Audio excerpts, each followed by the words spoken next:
Anao io Zava pro, manolotra ho anao.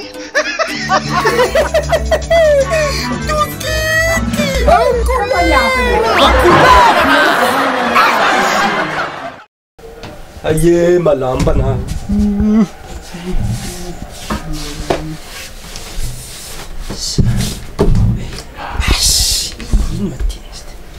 Ava! Za ndeha vaviko fa mezarakitra e. Le vavaka Ie, e rakitrina izy. efa manomboky misy jero zay magnan'izay tsara vo indesina manao nandeha bazary betibetiky sasy ty atinao 5, ia, ia. rakitry sy rakitry devinareo Ia, rakitry. Mala iza modalody aveka fa ravagny edy tsy vivily antany hafa Ie, za fa nge. oh c'est ça c'est mon fils gnaniny tio tsy esy nalamy ndraiky ania tsy mampanino mba sary zarabe mba nivavaka izy niany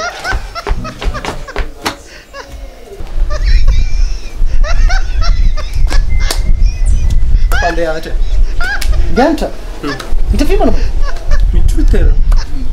ke goûter ay ve Mano papa saradi.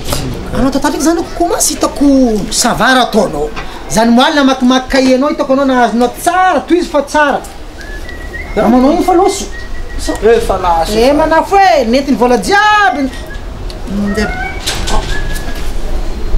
goûtenao igny zany aplat 500 koa nitindray papa. ia 500 francs gondrozy io volako izy io nga tsy vola Ke goûter na 500. ke tsy mahavita azy misy kihinoro Papa, mankamora. Mo 500 fo goûter-n'olo.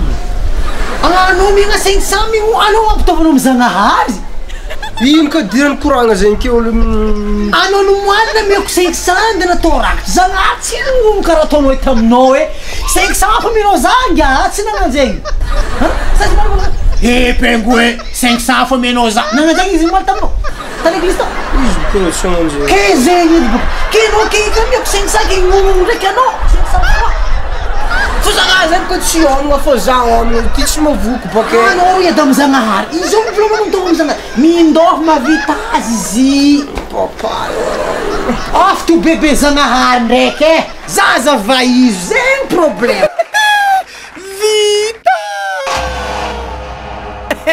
En couleur, là!